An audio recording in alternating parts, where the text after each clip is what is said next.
Bueno, antes de arrancar esto, es horrible oír mi voz.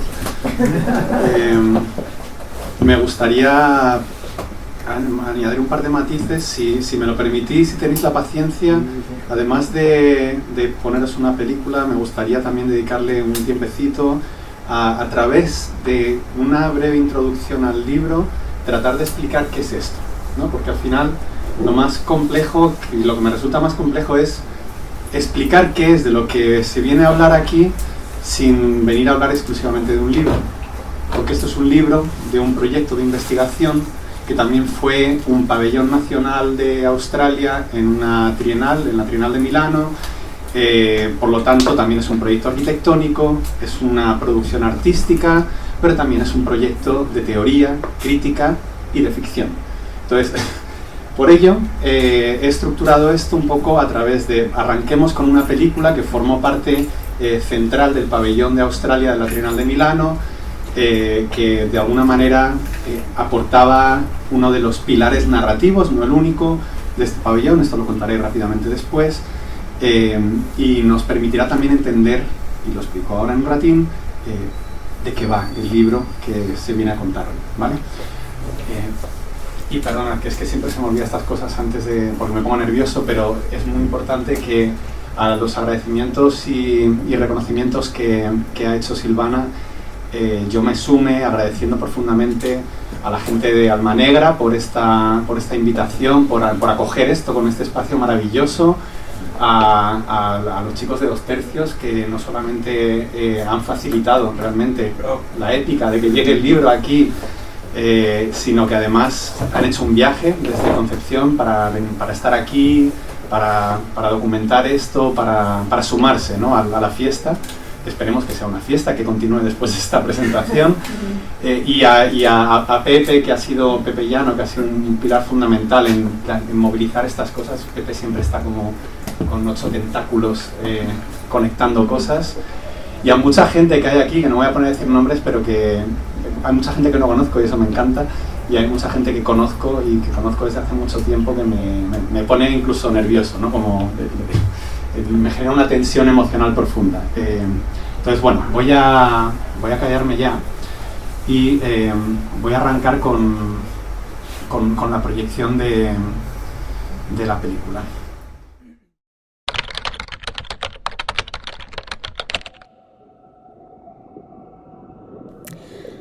I am the crown of thorns starfish. My body is made to embrace life. I am all arms, 21 in all, and then fingers, toxic tipped fingers, which end in mouths, multiple mouths, always ready to kiss, a kiss of death. My life has depended on this for as long as I can remember, which is not long given the fact that I barely have a brain. I have no memory. Words have been projected onto me, words that I will forget soon. I have no eyes, I can't see, I feel instead. The water is warmer. A mí me gusta 3 años desde que se hizo esta y la vas viendo y como que te encuentras con cosas que te provocan incluso conflictos ideológicos, ¿no? Me parece súper interesante eso, y es una de las cosas que quedan incorporadas, de hecho, dentro del libro, ¿no? Entonces, ¿qué es el libro? Os voy a intentar contarlo medio rápido porque me gustaría, como dije antes, como que se active un conversatorio abierto, ¿no? El libro básicamente trata de encapsular, bueno, no expliqué antes, la película lo ha contado, pero igual conviene matizar dentro del trabajo de estas 4 personas porque es un colectivo muy grande el que acaba formando la creación de este proyecto, ¿no? Este proyecto surge de un taller de investigación de proyectos arquitectónicos que desarrolla Amaya Sánchez Velasco, miembro de Grandeza, junto con Jorge Valiente y conmigo, Gonzalo Valiente, y que acaba convirtiéndose en un proyecto de grandeza y bajeza, ¿no? Somos un colectivo que llevamos trabajando juntos desde 2017, de hecho con un proyecto que se llamaba Valparaíso Postliberal, que se presentó en la Bienal de Chile de Arquitectura, junto a los baños de del Centro Cultural de Valparaíso, siempre nos suelen dar los baños, y era importante, de hecho, que oliese a pis en torno a ese proyecto, pero bueno. El tema es que aquella investigación que arrancó Amaya era una investigación sobre una crisis medioambiental que está alcanzando un gran calado, junto a todas las que se están dando recientemente en la Gran Barrera de Coral australiana, ¿no? Ha habido una concatenación de procesos de blanqueamiento masivo.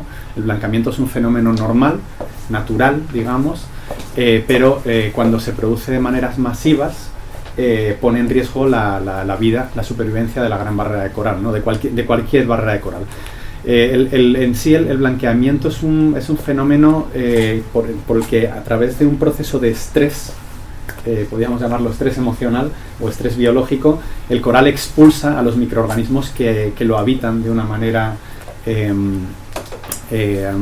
¿cómo se dice lo que no es parasitar? Perdón, simbiótica, ¿no? En esa expulsión el coral puede sobrevivir durante X tiempo antes de iniciar un proceso de carbonización, o sea, proceso de muerte. Entra en una fase zombie el coral, básicamente, ¿no? Está en un estado de no vivo, no muerto.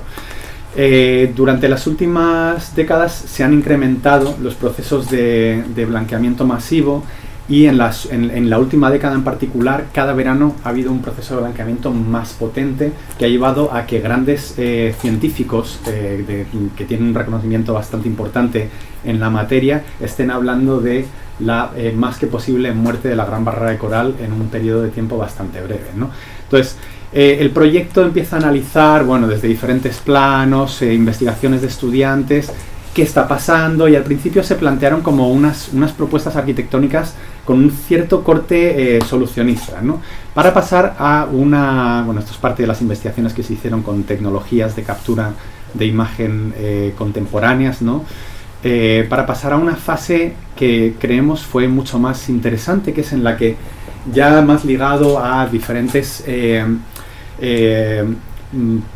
manifiestos que empezaron a surgir en torno a esta crisis climático-política que empezó a centrar la conversación política en Australia, hablaban incluso justo de eso, ¿no? Se hizo perdona, hoy no me salen las palabras. ¿Cómo se dice las crónicas de muerte en los periódicos? Un obituario, ¿no? Se publicó un obituario a la Gran Barrera de Coral que fue súper polémico. Entonces, en torno a ese obituario, Amaya con sus estudiantes propuso ese año, porque cada año hacían un viaje maravilloso a la Gran Barrera de Coral y se lo gozaban allá, hicieron un ritual de muerte. Entonces fue un funeral, ¿no? A la Gran Barrera de Coral, empleando los cuerpos de las estudiantes, que mezclaba muerte con gozo. Ahí es donde arranca un poco la sinergia de la que surge el proyecto, que estaban hablando, ¿no? De esta economía del gozo. Creo que es incluso más interesante cómo se manifiesta en este ritual que cómo se termina de manifestar en la película, que tiene como un cierto aire medio hippiesco todavía, ¿no? Como hippie happy, que ni siquiera nos llegó a satisfacer del todo a nosotros, pero bueno, tiene mucho que ver con los plazos en los que se hizo este proyecto, ya que todo el proyecto, incluyendo el pabellón que voy a mostrar rápidamente, se tuvo que resolver en 3 meses, ¿no? Bueno, ahí surgió el ritual y demás, una serie de performances que incluso hubo polémicas en la universidad, porque todo este proyecto también activó, y otros proyectos activaron como unas inmunologías internas ideológicas en las que a Amaya se le acusó de haber hecho un tratamiento tipo Guantánamo a sus estudiantes y de haberles forzado a hacer estas cosas tan horribles, ¿no? Bueno, eso requeriría una conversación que igual la llevamos al espacio del conversatorio abierto. Y ahí ya se empieza a detectar también una serie de dinámicas, ¿no? El gobierno australiano reconoce el problema, pero se plantea resolverlo desde un posicionamiento tecnocrático. Plantea una tecnoutopía, que es, digamos, como incluso una buena parte de la sociedad australiana, quizá más bien el proyecto hegemónico de poder australiano se imagina, ¿no? Se imagina como una gran tecnoutopía capaz de resolver, casi de distanciarse del mundo a través de la implementación de proyectos de tecnologías algorítmicas. Incluso se plantearon grandes inversiones en inyectar flora bacteriana, probióticos en la barrera de coral para para balancear, ¿no? ese estrés, que al final se parece mucho a lo que pasa con nuestros cuerpos. Hay como un viaje transescalar entre el cuerpo de las personas. O sea, yo tomo probióticos todos los días para balancear lo que a mi cuerpo le hace el estrés de la vida diaria, por ejemplo, ¿no?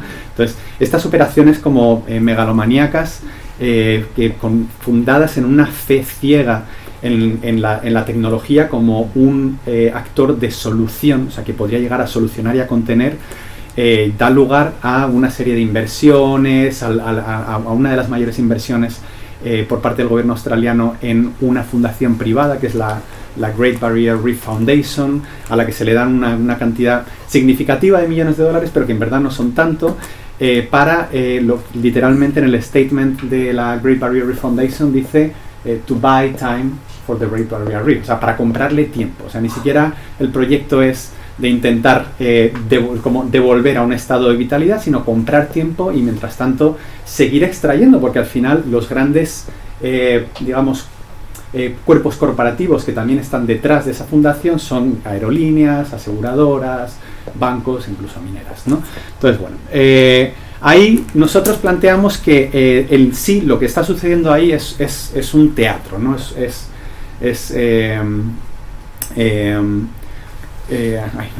¿Cómo estoy con las palabras? Es un teatro de... la voy a dejar y luego volverá. Pero básicamente es un teatrillo que ficcionaliza la posibilidad de algo que no es posible, que es resolver un problema medioambiental sin recurrir a la política, sin recurrir a lo político, simplemente recurriendo a la tecnología. Y nosotros ahí planteamos una especie de contraposición de dos mundos, ¿no? A través de una instalación arquitectónica y un gran cartel con un aire como a los billboards teatrales, ¿no? A las marquesinas teatrales de los años 20-30, pero que al mismo tiempo es un cartel de carretera, es un billboard de carretera, que es una figura increíblemente importante en la tradición política australiana, y de eso se habla en el prefacio del libro. A través del viaje que esta instalación, una vez que trata de volver de Australia, o sea, de Milán, donde se presenta por primera vez hasta Australia, se encuentra con cientos de barreras. También se cuenta la figura del billboard como decisión de diseño, ¿no? El billboard es quizá uno de los grandes objetos no humanos con mayor potencia de transmisión de mensajes políticos en Australia, hasta el punto que incluso existen billboards que alcanzan una gran visibilidad con sus mensajes políticos en la red, ¿no? Y hasta el punto que incluso un artista australiano compró un tiempo en uno de los grandes carteles electrónicos en Times Square para hacer una crítica política a las políticas negacionistas, básicamente, del anterior gobierno australiano, que acaba de perder las elecciones, con un gobierno que apuesta un poco más por las cuestiones climáticas, aunque sigue dando una continuidad enorme a la supremacía de las economías extractivas. Nada exclusivamente del gobierno australiano, pero algo tremendamente importante para entender como el régimen político-cultural de allá, ¿no?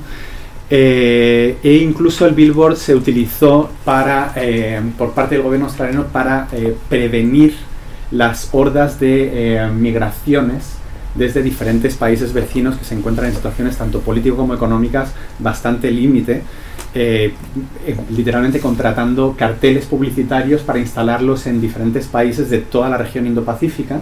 El cartel decía You won't make Australia your home, o sea, no vais a hacer Australia vuestra casa, y un cartel con una foto de un barco. En la campaña se llamaba Stop the Boats, ¿no? Parada a los barcos. Creo que es importante también saber que la política migratoria australiana es radical, y a los que llegan indocumentados a través de barcos se les manda durante tiempos indefinidos, a veces años, a centros penitenciarios de migrantes, ¿no? Bueno, entonces la obra consiste en un frente y un stage y un backstage, ¿no? Un gran cartelón frontal que realmente retrata este teatro de las distracciones, que es lo que quería decir antes, en el que todo este despliegue tecnosolucionista se presenta como un arsenal militar y se narra a través de una serie de micro haikus que aparecen también desvelados en el libro, en una de las parcelas del libro, que bueno, juegan un poco con cierto humor a contar también qué rol juegan todas estas tecnologías, ¿no? Y hay una tensión entre esta estética casi de laboratorio y la estética de la parte trasera, que es como una especie de cine, teatro, un espacio caleidoscópico, donde se proyecta la película que acabáis de ver, y donde la película se espacializa de alguna manera, incluso a través de esas reflexiones deformadas que proporcionaba el vinilo negro que veis ahí al fondo, ¿no?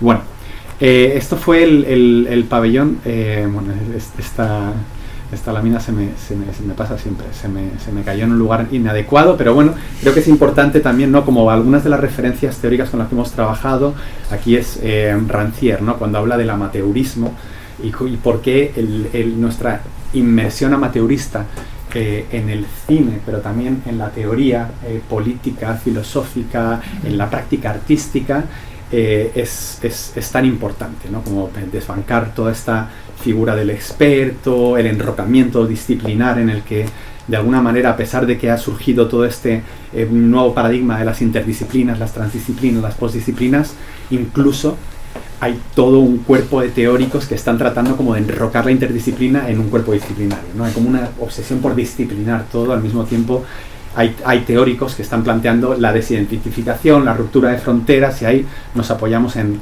voces como la de Rancière, Derrida, Preciado, las xenofeministas, bueno, y muchas más, ¿no? María Galindo también, con el bastardismo.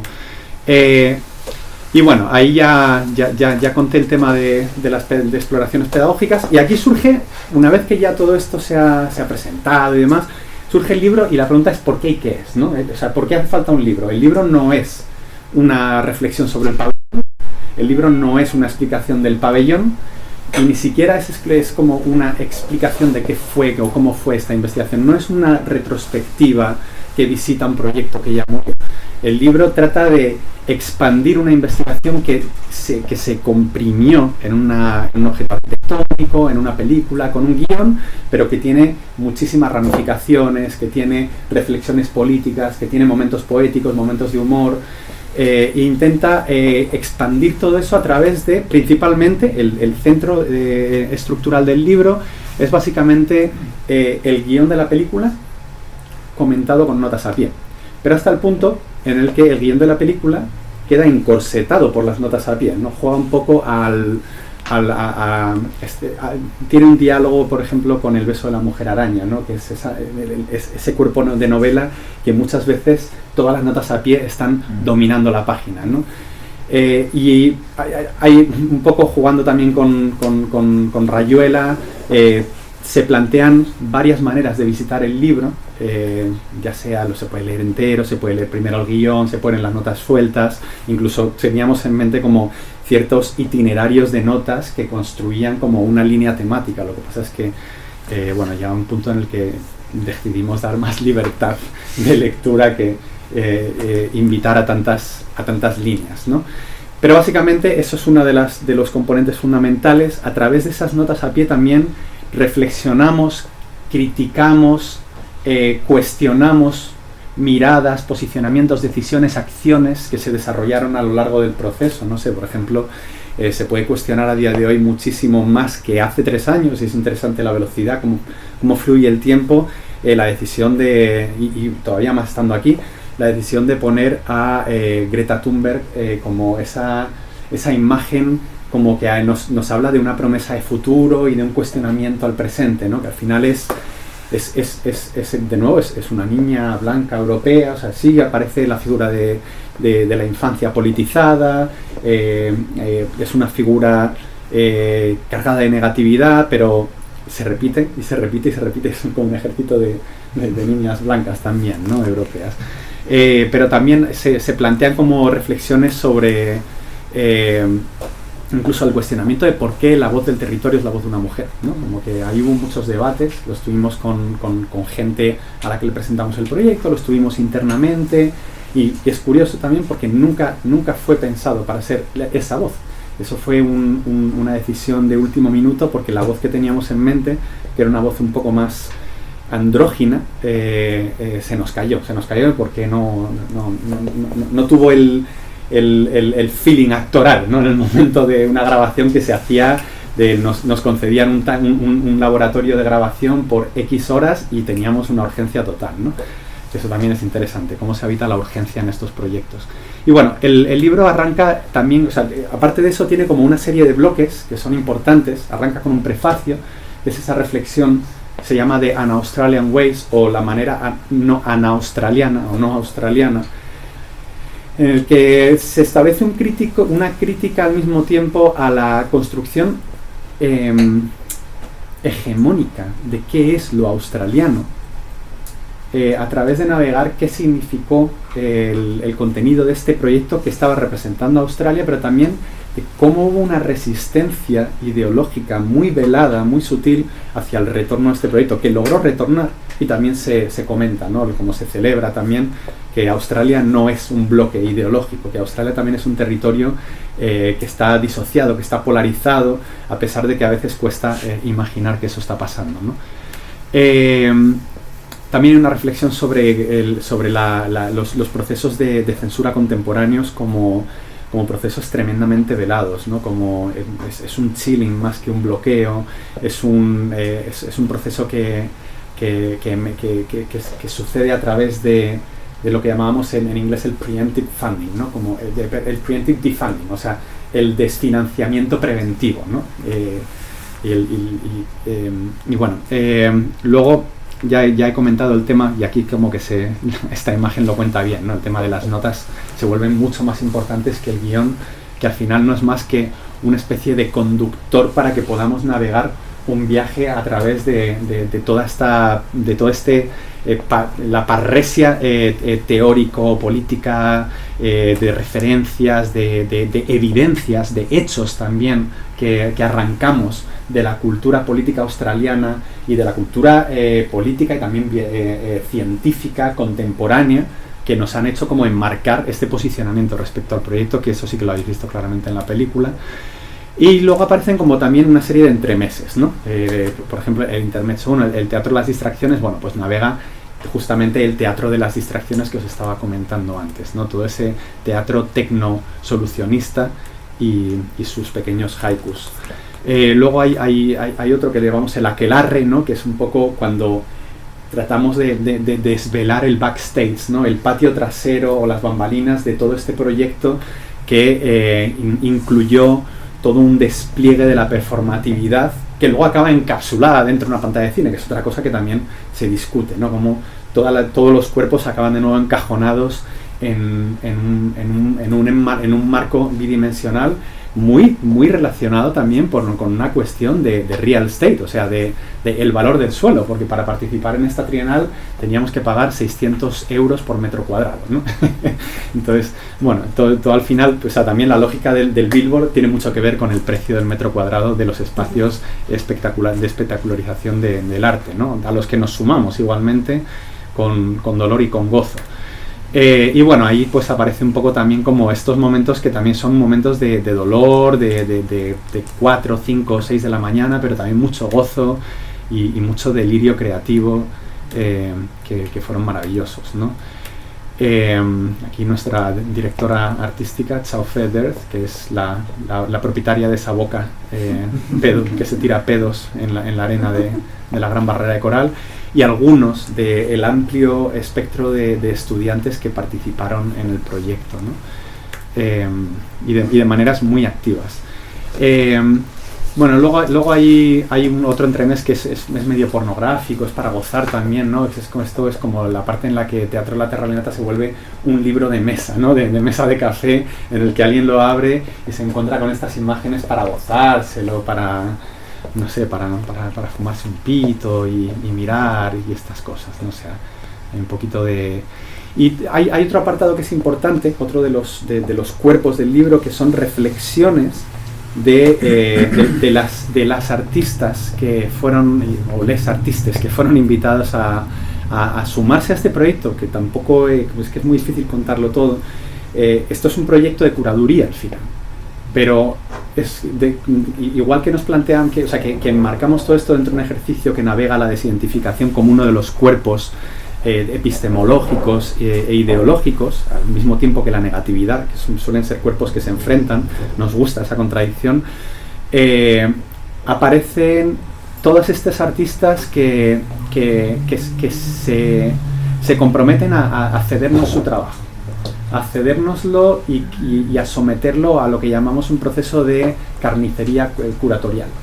Y lo llamamos carnicería curatorial porque, bueno, nosotros éramos curadores, eso es lo que se nos encarga ser, pero nosotros también queremos ser artistas y entonces de alguna manera producimos, pero también cortamos y pegamos con el objetivo de que trabajos que tenían una carga ideológica y estética que encontrábamos cómplice con nuestro proyecto, se resignificaran y se sumasen a la causa de toda esta especie de coral estético, narrativa, teórico-ficticia, ¿no? Y bueno, ahí aparecen Chick de Maydemir, que es una artista fabulosa australiana que se toma con un humor súper inteligente la deriva neoconservadora de las políticas de identidad que acaban enrocando problemas que deberían ser muchísimo más fluidos en su gestión, a pesar de que deberían ser muy delicados también, en espacios de la imposibilidad, ¿no? Y ella es una mujer que creció en una cultura turca migrante, musulmana, ella es lesbiana, y entonces se ha encontrado como siendo otredad para todos los frentes, ¿no? Siendo otredad dentro de la comunidad turca australiana, que es muy conservadora, siendo otredad dentro del mundo white australian, que es tremendamente xenófobo en su construcción hegemónica de lo que debería ser un modelo de comportamiento cultural e incluso multicultural, ¿no? Aparece Patricia Reed, que es una de las fundadoras intelectuales del manifiesto xenofeminista y una artista y teórica bastante potente. Sophie Ders, que bueno, también es amiga y es la directora curatorial, o sea, artística del proyecto. Madison Bycroft, que ha trabajado mucho con esa cuestionamiento, ¿no? de las relaciones binarias naturaleza-cultura y también de esa generificación de la naturaleza también, ¿no? Liam Benson, que ha trabajado mucho en un queering de las estéticas nacionales australianas, ¿no? Esta imagen que veíais antes así como brillando es una bandera australiana hecha con este glitter rojo, ¿no? Es hermosísima esa bandera.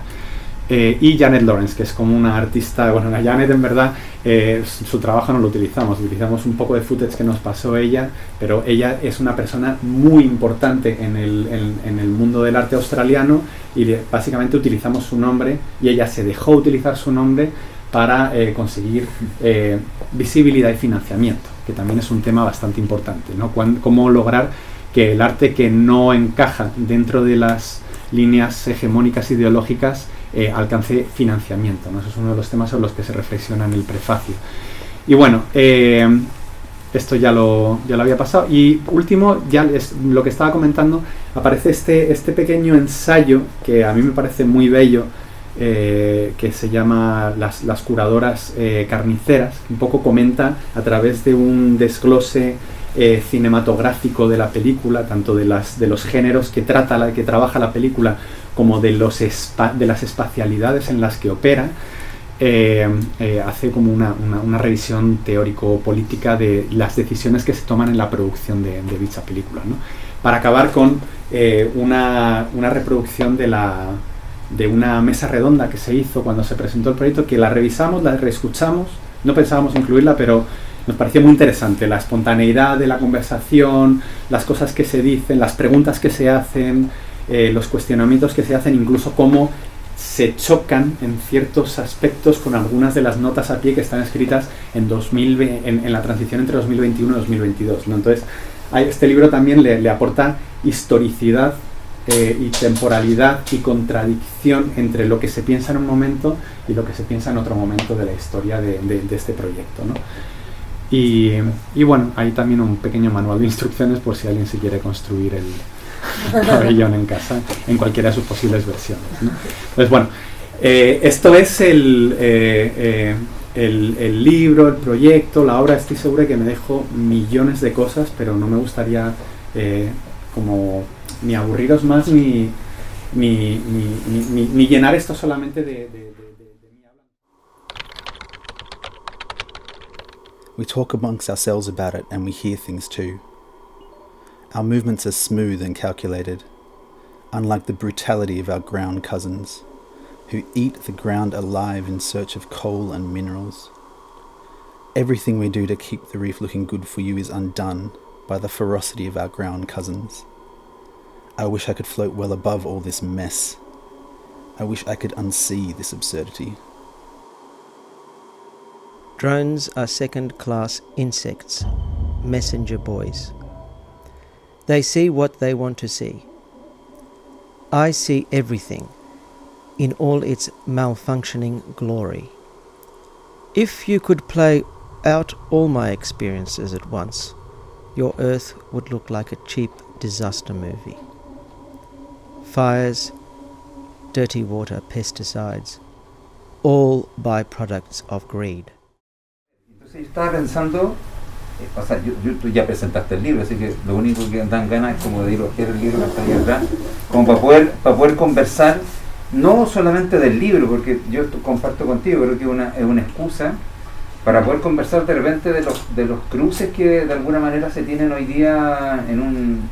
No, puede ser muy retórico, muy obvio lo que estoy diciendo, pero tiene que ver con una especie de tensión que hay hoy día, de esa falta de imaginación política o de esa necesidad de pensar que sí, necesitamos ficcionar lo que nos queda hasta el 4 de septiembre, pero creo que hay una tensión también, y lo tengo que decir, y lo tengo que tirar encima de la mesa, porque, bueno, yo soy profesor, y para mí es muy necesario hacer este ejercicio de especulación donde los sistemas de representación elaboran una especie de deambular para poder tratar de aproximarnos a un ámbito de exploración.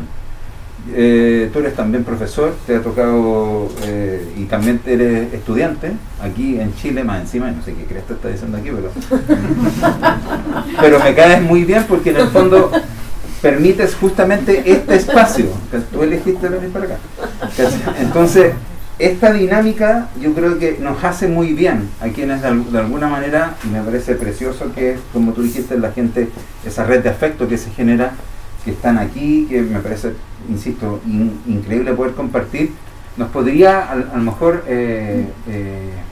interrogar o preguntar, ¿cachai? Porque más allá, insisto, más allá del libro, más allá de todas esas capas que tiene, ¿cachai?, como construida, creo que hay una interpelación que es muy elocuente sobre, bueno, ¿y ustedes qué? ¿En dónde están? ¿Qué es lo que están haciendo? De alguna manera, ¿tienen algún tipo de vinculación con algo que de alguna otra manera se está generando en un espacio que se requiere a lo mejor repensar, salir del ámbito de la comodidad, buscar de alguna manera otros tipos o vinculaciones de redes que permitan de alguna manera esta reflexión en conjunto para poder sostener algo mejor, como tú decías, esa dimensión como del goce? Por eso te digo, yo creo que más allá del libro, insisto, tener la oportunidad de que nos acompañen los dos tercios aquí, que es el Nacho con el Pato, tener la oportunidad de poder compartir con el Leo, está Rodrigo, está Fernando, está la Linda, Beatriz, con más gente acá, es porque de alguna manera nos interesa. Esto no es solamente el lanzamiento de un libro, creo yo, sino que es también el reflejo de que hay una pulsión, no quiero decir que eso fundamente una comunidad, pero sí en el fondo hay algo que nos permite preguntarnos, ¿no es cierto? Y esa pregunta ojalá se permee dentro de todas las dinámicas de las escuelas de arquitectura o de los lugares de los cuales de alguna manera somos partícipes para poder estar de alguna manera reflejando acá. Yo me acuerdo que te conocí cuando estabas y tú preguntando sobre Valparaíso, y nos conocimos allá en Valparaíso, en una ciudad que es la ciudad más neoliberal que hay en Chile, creo yo, que es Valparaíso. Yo creo que es la ciudad más neoliberal que hay, porque la especulación del capitalismo cognitivo es sostenida, ¿cachai? Se vende una ciudad que es inexistente, ¿cachai? ¿No? Como que se imagina Valparaíso como tal. Y creo yo que ahí hay algo que de alguna manera es una inflexión a lo que hoy día nos está sucediendo en una ciudad, ahora en Santiago, donde demuestra esa tensión de agresividad y donde hay esa tensión de poder buscar identidades, cuando de verdad, yo creo que, como bien decía la Ethel Barahona, o sea, no le deseo una identidad a nadie. Y yo creo que esa dimensión hoy día creo que es súper potente, porque nos permite justamente entrar de distintos puntos y reflexionar sobre estos sistemas de las cosas que nos representan o que nos interpelan en ese espacio. Eso es lo que me pasa a mí con el libro. Y me gustaría leer la otra parte, porque no leí el final, pero de alguna manera tú ya lo relataste, ¿cachai? Y yo creo que eso es un buen lugar para poder encontrarnos. Así que nada, te agradezco el lugar. Yo espero no haber relatado o desvelado demasiado del libro. O sea, yo creo que eso fue lo que hiciste un rato. No, pero trató como de... Un proyecto completo, claro. de seducir un poco. Mira, yo... Una cosa que es a lo que dices, me gustaría como pensar un poco en el tema de por qué todo el mundo me pregunta que qué cresta hago en Chile. Por algo será. Es una cosa muy, muy inquietante. O sea, yo entiendo que Chile, como decimos aquí, está para la cagada en muchas cosas. Pero yo creo que el mundo está para la cagada. Y a mí una cosa que me interesa mucho es que llevo como unos cuantos años teniendo la suerte de poder haber volado a través, como entre extremo y extremo del Pacífico, ¿no? Y te encuentras en verdad, te encuentras con diferentes como topologías yo diría, topologías de la, tanto de la violencia como de la contraviolencia, digamos. Y por ejemplo, no sé, es que lo que me preguntas, yo tengo un montón de conflictos con mi pareja, justamente ligado con el que cresta hago en Chile, ¿no? Y pienso mucho en el tema de que, bueno, o sea, yo puedo narrar muy fácilmente que creo que es significativo lo que ha pasado en los últimos años aquí, no porque traiga soluciones ni porque de repente vamos a estar aquí fantástico, pero porque de repente ha habido como un movimiento multiescalar de carácter político que ha revuelto las entrañas de algo que hacía mucho tiempo que no veía en ningún lugar. Pero me parece muy interesante también al mismo tiempo que cómo ese revolvimiento de entrañas ha dejado una sacudida en el estado anímico de este país brutal. O sea, yo no lo digo quejándome, yo me he encontrado, vine en 2019 justo antes de la revuelta, luego vine en 2020 por muy poquito porque cayó la COVID y me obligaron a la Universidad de Australia a volver porque venía para 6 meses, y ahora he vuelto aquí y me he encontrado con una sociedad que está agotada. Obvio, tiene sentido, ¿no? Como que ha habido una euforia del copón y ahora hay como un agotamiento que cuesta también como pedirle a alguien que siga como en esos niveles de euforia. Y al mismo tiempo vengo de un lugar que se enfrenta, como, o sea, podría seguir hablando como de cómo avanzan por ejemplo, es más evidente en Australia hablar desde el desastre medioambiental, aunque acá en Chile podríamos hablar desde ahí, pero vamos. Pero como que es menos, al mismo tiempo acá ya está como que todo el mundo tiene en la cabeza el término zona de sacrificio. Puede que no todo el mundo, pero está como súper generalizado. Y yo vengo a plantear una hipótesis, y creo que en mi equipo también, de que Australia es en sí una zona de sacrificio. Lo que pasa es que es una zona de sacrificio que al mismo tiempo ha sido bendecida como por lo que diría las brisas del progreso económico neoliberal, ¿no? Como que si ha habido distribuciones de la riqueza, que esta mutación, digamos, del capitalismo ha ordenado acá ha generado unas distribuciones de la riqueza de mierda. Allá, a pesar de que también hay pobreza, es como que ha habido como 5 décadas de progreso económico ininterrumpido, digamos, ¿no? Te estoy mirando todo el rato a ti, no sé por qué. Y allá lo interesante es que también ha habido, de la mano de todo eso, ha habido un proyecto político, un proyecto de poder que que ha logrado hacer muy poco perceptibles las violencias del proyecto político neoliberal, que acaba siendo globalizador en su violencia, ¿no? Actúa de maneras diferentes y a diferentes niveles, pero no solamente porque esté bien económicamente ahí se ha logrado, eso ha sido un factor importante, pero hay como también una construcción estética, discursiva, que ha normalizado como que lo que sucede en aquel lugar está ubicado dentro de los escenarios de éxito en base a las estructuras de deseo, miedo y demás que de alguna manera ha asentado el proyecto neoliberal. Pero es un territorio en crisis. Ahora mismo una lechuga cuesta entre 8 y 15 dólares, básicamente porque ha habido inundaciones durante toda la temporada, desde verano hasta invierno, que ha arrastrado todas las cepas. Y está empezando a hablarse, por ejemplo, de familias que no llegan, ¿no? De familias que se enfrentan a la posibilidad de no llegar a final de mes, cuando allí, que es una sociedad que se ha permitido justamente por el modelo este de crecimiento económico, mucha gente opera con unos niveles de endeudamiento que son superlativos para lo que se podría, y estoy seguro de que aquí hay mucha deuda, para lo que se podría posicionar una familia media aquí como el nivel de endeudamiento que puedo llegar a aceptar, ¿no? Pero de repente ese endeudamiento, que es como mucho más inflacionario, si de repente se cae el modelo, puede llegar a provocar situaciones tremendamente críticas.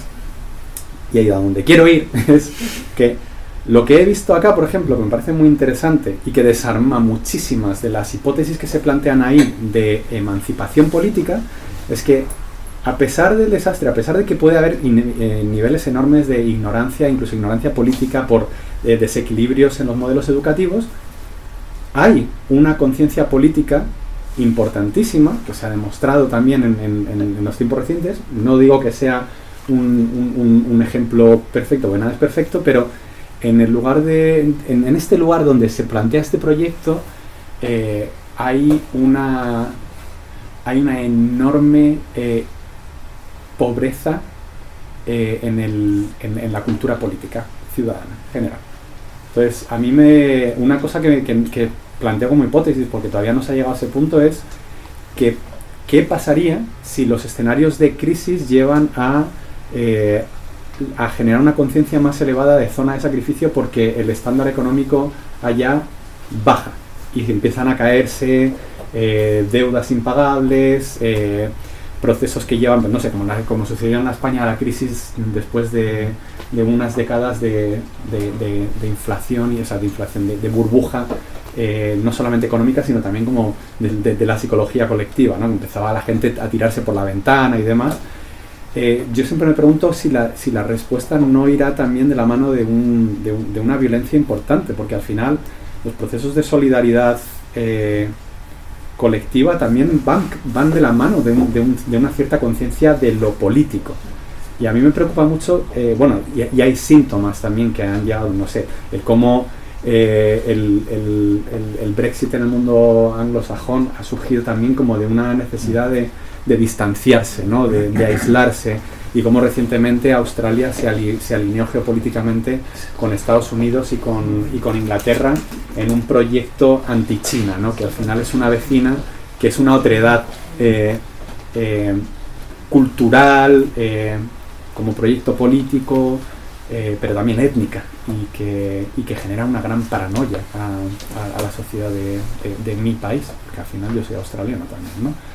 Entonces, pero bueno, a lo que iba es, perdón por alargarme mucho, es que creo que es muy, y esto lo he discutido mucho aquí con el amigo Leo, que a veces estamos de acuerdo, a veces estamos muy en desacuerdo, que creo que es interesante el poder ver cómo el afrontar una violencia globalizada requiere como de una tensión entre respuestas que exigirán una especie de colectivización planetaria, me imagino, pero al mismo tiempo responden a unas dinámicas tan diferentes, tan diversas, de desbalances, de consciencias, de inconsciencias, de topologías o manifestaciones de la violencia, que es tremendamente complejo.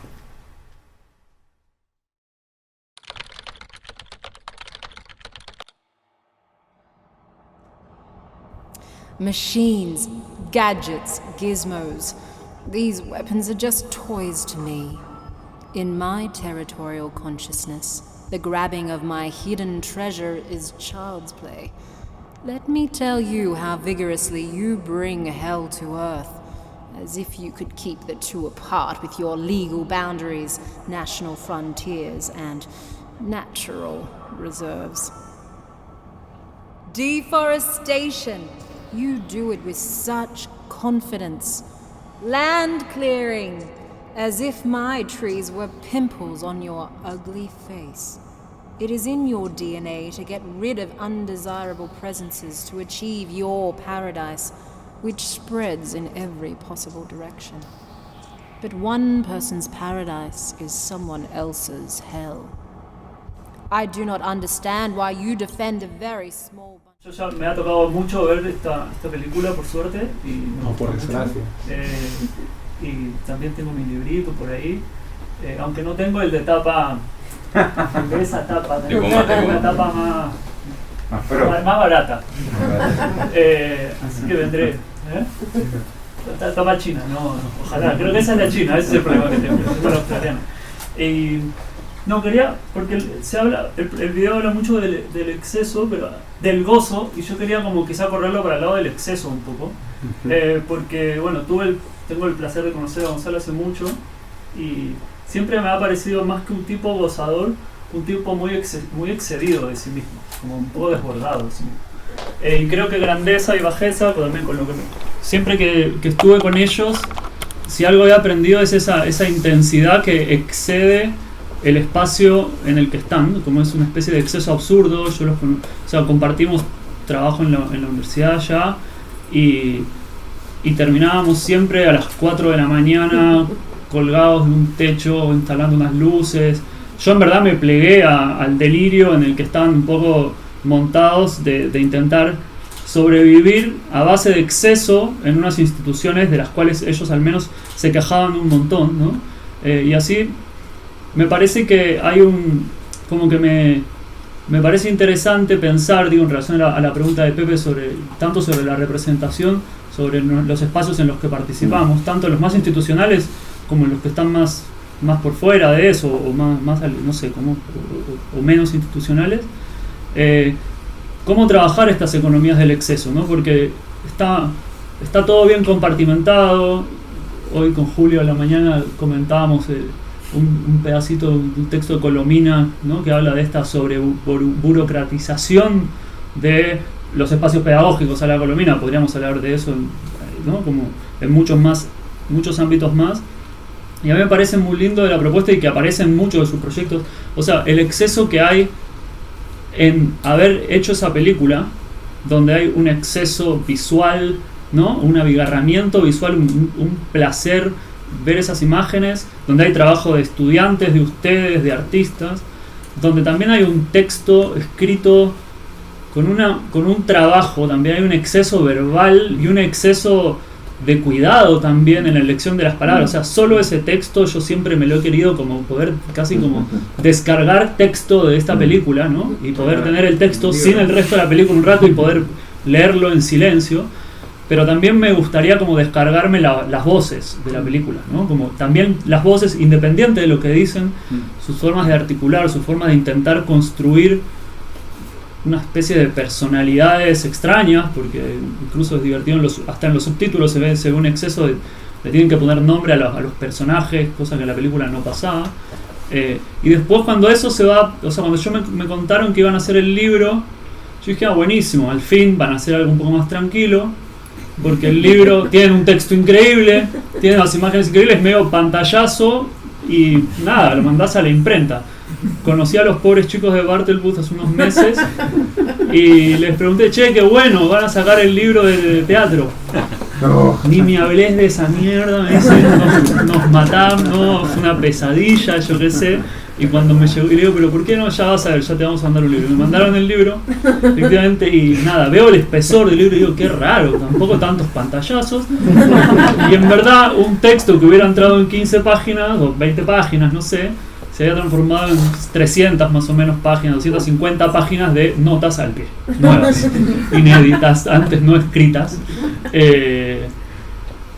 Y nada, y otra vez, ¿no? Y después yo quería que me mande esa tapa, la de plástico esa, el chino, pero en verdad el problema que tenían es que habían hecho la tapa, pero la tapa les costaba más cara que el libro. O sea, la tapa costaba, no sé, como 60 euros, creo que habían pagado al principio, ahora ya no, digo, pero las primeras pruebas, y obviamente Bartel no quería poner esa tapa porque se le iban los costos al carajo.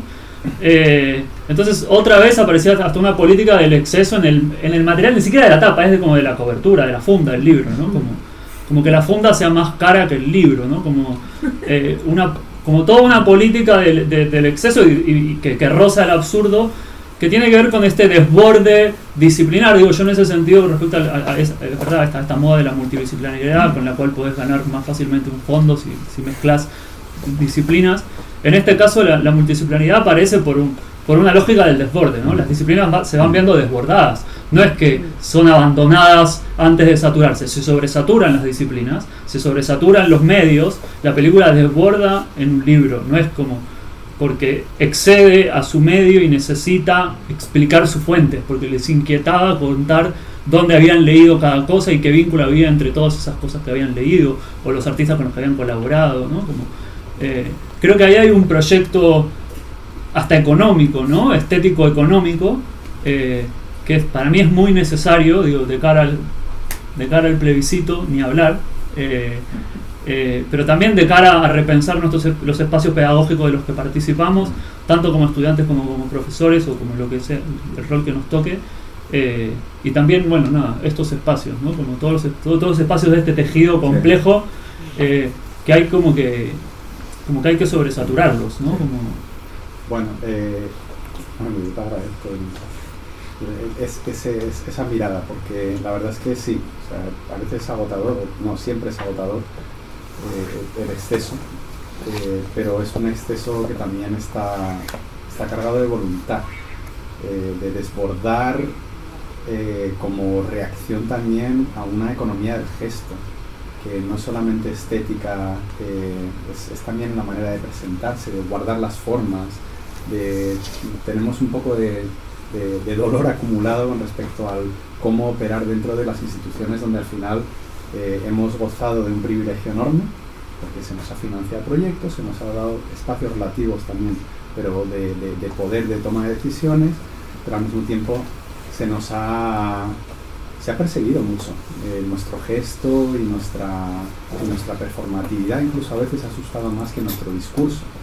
Y eso, yo soy de lo más moderado dentro de esa performatividad, pero eso así se acaba convirtiendo casi en una especie de obsesión no declarada. Se declara a veces no, pero estoy de acuerdo, o sea, desborda todo. Incluso tú ves el texto y ya no es que tenga mucho, es que tuvimos un problema de llegar con el dinero que había por parte de los pobres chicos de Barleby, que al final casi lleva la letra hasta casi el margen del libro, para que quepa todo lo que consideramos. Y ahí también hay diferencias de posicionamientos dentro del grupo, somos muy diversos en ese sentido, que todo esto tenía que entrar y que no quedaba nada fuera, no era como, es que tiene que entrar. Entonces al final estos chicos lo pasaron fatal, era como, pero es que nos habéis metido una planilla más, porque además escribimos el libro simultáneamente en inglés y en español, y era básicamente para poder imprimirlo en la calidad en la que se imprime, que no fuese en digital sino en offset, y que entrase dentro de presupuesto. Entonces se planteó, nos dijeron los de Barleby, así de urgencia, de oye, si lográis tenerlo en inglés y en español al mismo tiempo, que básicamente era dentro de mes y medio, podemos llegar al presupuesto y imprimirlo bonito. Claro, yo dije no. Y Amaya, Jorge y Miguel dijeron, por supuesto que sí. Entonces nos escribimos el libro en inglés, estábamos con las correcciones en inglés, con una editora corrigiéndonos en inglés, y ya saltando al español, que fue obviamente no traducir, fue reescribir el libro, porque al final el libro en español es más gordo que el libro en inglés, tiene más páginas, porque obviamente el español es un lenguaje mucho más barroco que el inglés. Entonces, para decir lo mismo necesitábamos 20 páginas más, y no bromeo. O sea, el prefacio, que es de los que yo estaba en la línea más de tratar de contenerme porque no me daba la vida, o estaba escribiendo 5 ensayos de doctorado al mismo tiempo que estábamos escribiendo esto, y el prefacio era una parte que yo trabajé más. Ya se extiende como 5 o 6 páginas más que en inglés, y así cada parte, porque había que utilizar las palabras adecuadas en el español y casi liberarse incluso, porque nos sentíamos en una camisa de fuerza que manejamos bien, pero que no es porque no hablemos bien inglés, sino porque sentíamos desde un plano casi gestual e ideológico que el inglés nos exigía moderación.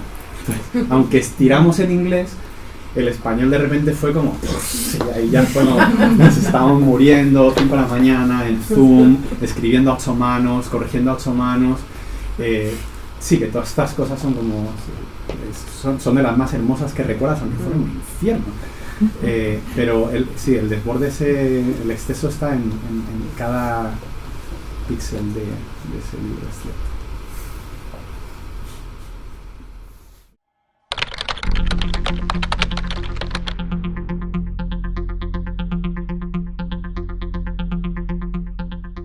A dramatic event is unfolding on the northeastern coast of Australia. The Xenofeminist International Corporation has finally taken over the network of productive land, following international concerns regarding Australia's mismanagement of the reef and its lack of action on climate change. The controversial land and facility alienation is the second of a series of land grabs imposed by the United Nations, which started with last year's administrative takeover of the Amazon rainforest, in spite of fierce opposition from Brazil's perennial president, Jair Messias Bolsonaro. The Australian people are divided over the controversial operation, and it is seen by some vocal groups as an attack to Australian sovereignty. We are bringing you live footage from the northern towns affected by this massive alienation. Quasimodo. Yo tenía ganas de venir a ver esto como para conocerte más, ¿vale? Es decir, como entender como esos gestos que aparecen en pequeños momentos que nos encontramos en la U, y poder ahora ver con esos gestos que había detrás de algunas cosas como tu obsesión por el placer. Entonces, porque tengo poco. No, pero porque hay como una, o sea, como que quiero entender más ese momento que tú mencionas en varias instancias, que es que hay placer en el dolor, ¿cierto? Hay placer en el ese placer de morderte la cosita de la lengua, así, que te la aprieta hasta que duele un poco, pero un poquito más. Ese momento en donde efectivamente tú dices, nos sacábamos tanto la chucha que me quedó marcado, y hoy día lo recuerdo como algo épico o hermoso. Por lo tanto, como muy de la lectura del derroche de trabajo o el derroche de goce. Y hay algo como muy como yo creo de estos nuevos imaginarios, que es como de un punto de vista como no entender en la clásica como cierta dualidad, no entender ni lo uno ni lo otro, sino quizás ese espacio entre medio que probablemente es como más corrupto, ¿no?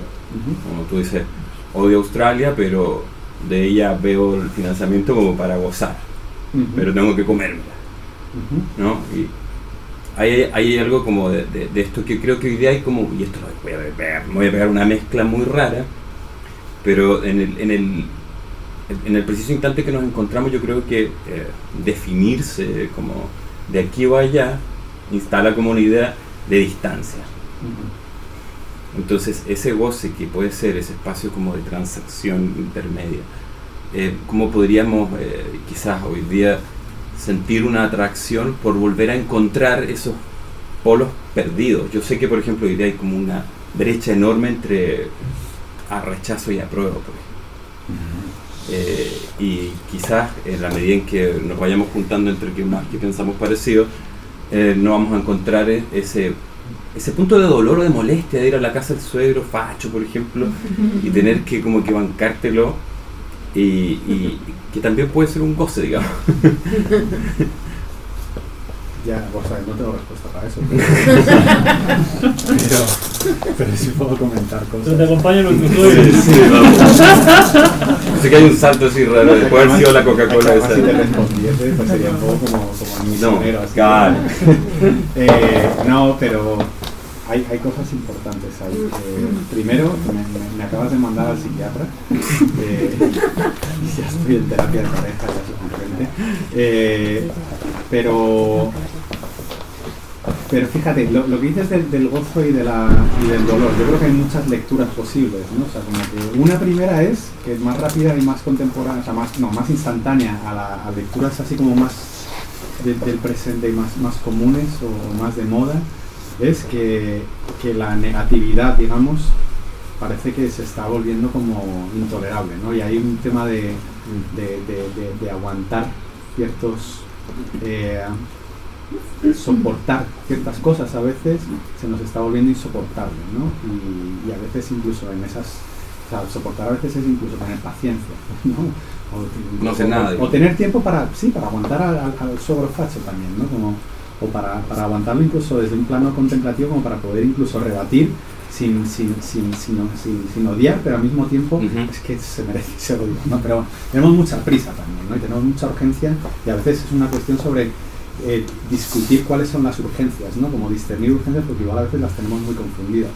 Pero al mismo tiempo yo puedo problematizar desde el psicoanálisis propio esa especie de nostalgia hacia el dolor, es casi como medio católica, ¿no? Como la autofustigación esa del paso de Semana Santa, como que hay mucho sufrimiento de mierda en estos procesos que es odioso. O sea, hay una autoesclavitud ligada al ego creativo, productivo, que también te lleva como a unos lugares de media autodestrucción, ¿no? Y que en el momento en el que estás metido en ellos, unos más, otros menos, pero los puedes llegar a odiar, porque se te agota la salud, porque empiezan a necesitar probióticos por doquier, porque te empiezas a preguntar por qué no tienes tiempo para hacer cosas tontas o para perderlo, ¿no? Y empiezas a tener una nostalgia entonces enorme de esos momentos en los que no hay nada, ¿no? Momentos de vacío.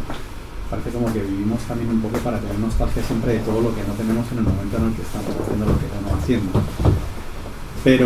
Pero sí, yo creo que, bueno, también hay como una tensión siempre ahí, ¿no? Entre el eros y el tánatos, ¿no? Como entre el placer y el dolor, que también es que el dolor también produce placer. Sí. Gracias.